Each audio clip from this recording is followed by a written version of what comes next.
C'est une affaire qui a fait couler beaucoup d'encre au sein de l'opinion gabonaise et qui a engendré la fermeture temporaire des activités de la filiale Faubert Gabon par l'AGASA, l'Agence gabonaise de sécurité alimentaire. À l'heure actuelle, nous sommes dans la phase administrative. Donc, les inspections ont eu lieu il y a 2 semaines.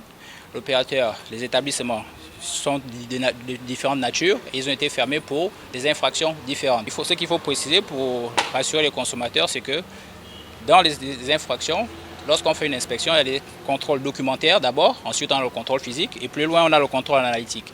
Donc au niveau documentaire, on peut fermer provisoirement un établissement parce qu'au niveau documentaire, il n'a pas fourni les documents techniques exigés par l'opérateur. Et ce qui a conduit principalement à la fermeture de l'usine de Coca-Cola. L'ouverture aujourd'hui en ce qui concerne les établissements alimentaires, elle concerne les établissements alimentaires Coca-Cola.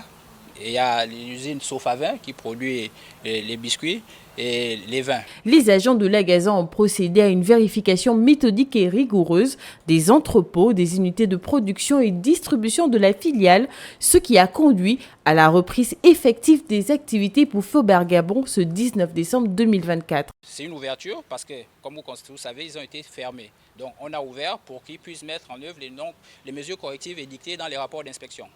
Vraiment, c'est un sentiment de satisfaction que ce problème trouve un dénouement. Je pense qu'il y a eu un malentendu. Et la fermeture pour nous a été un mal pour le bien, puisque ça a permis que nous-mêmes, le top management de la société, puissions savoir ce qu'on nous reproche exactement. La réouverture de l'agence principale de la filiale de Faubert Gabon, Cisa Ovando, s'est faite en présence des membres de l'AGASA et des représentants de l'ambassade du Cameroun au Gabon.